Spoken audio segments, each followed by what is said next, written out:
There have been some interesting events in the last week in cryptocurrency, and in today's video I'm going to do a recap of what's happened, and then we're going to do some technical analysis on the overall markets and my favorite cryptocurrencies including Chainlink, Bitcoin and Ethereum.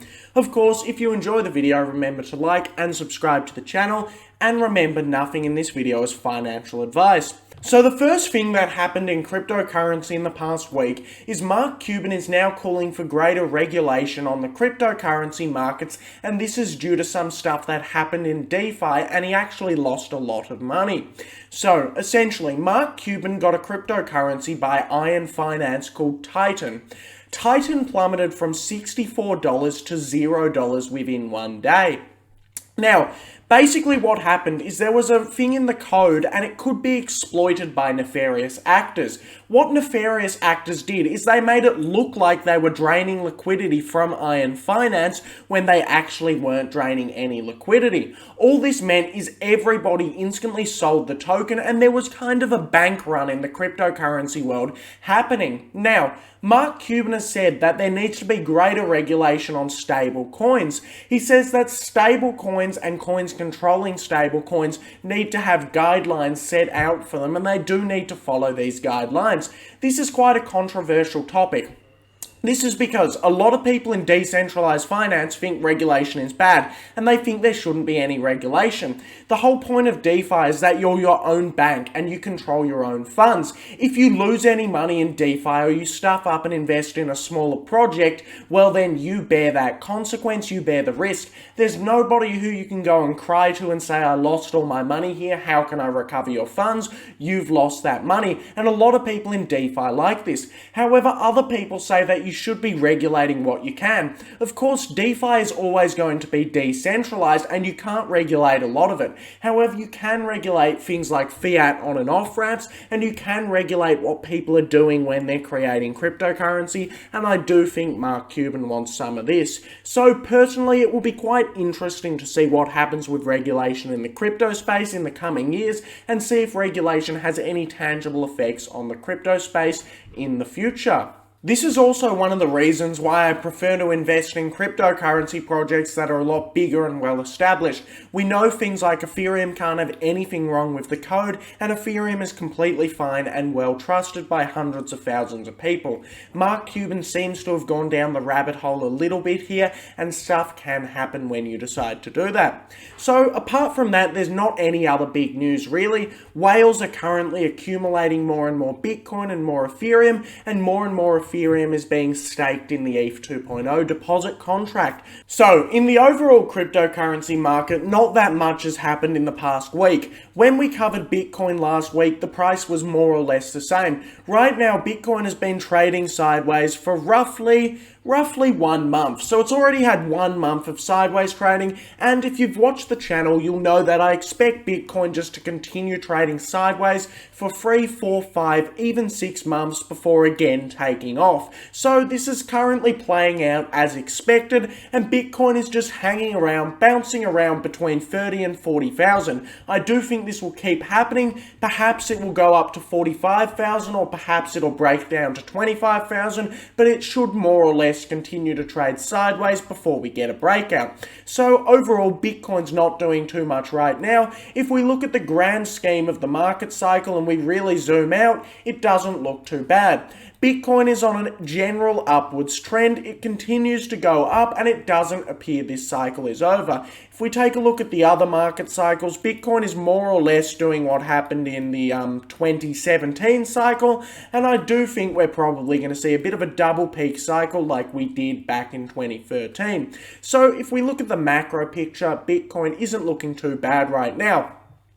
One important thing to talk about is Bitcoin's dominance has once again begun rising. It was all the way down at 40%, however it has came all the way back up to 45%. Generally, when we get a crash, the altcoins tend to go down harder than Bitcoin because the altcoins are more volatile. They should move up faster but go down harder. So as expected, Bitcoin dominance is coming up. Now let's have a look at the other coins that we look at. Ethereum is on its same trend, and one interesting thing that I've noticed about Ethereum is still above its bull market support band. It seems to still be in a bull market while Bitcoin is in a bear market, so Ethereum is looking pretty good. If you bought Ethereum in April, you are still essentially up from where you bought it. Ethereum really has been one of the best performing coins this market cycle, and I do expect this to continue. It is just going great and defying expectations, so Ethereum is looking very good right now.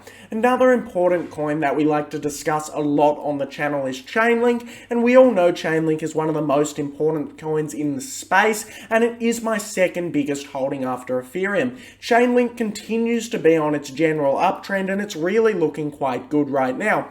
Unlike Ethereum, Chainlink has broken below its bull market support band, and it is currently acting as a lot of resistance right now. Chainlink dropped around 76 or 72 or so percent during this crash, and right now it's really using that bull market support band as resistance, but more or less, if we zoom out, it's looking fine. I don't like to trade these cryptocurrencies, I just like to buy them when they're lower for the long term, picking the good fundamental cryptocurrencies that should last in the long term.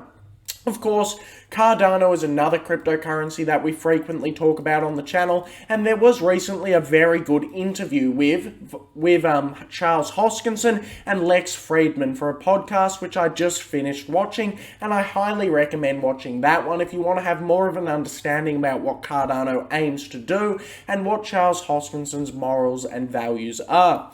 So Cardano remains in a bull market, it's still above that support band, and we're just trading in the same pattern that we've seen for a while. As we can see, Cardano has more or less been trading between $1 and $1.50 range. It did briefly break out to $2.50, even $2.60, however it corrected back down. Of course, we know this is because Bitcoin crashed, so of course Cardano is going to drop, but if we look at it, we're actually very lucky here.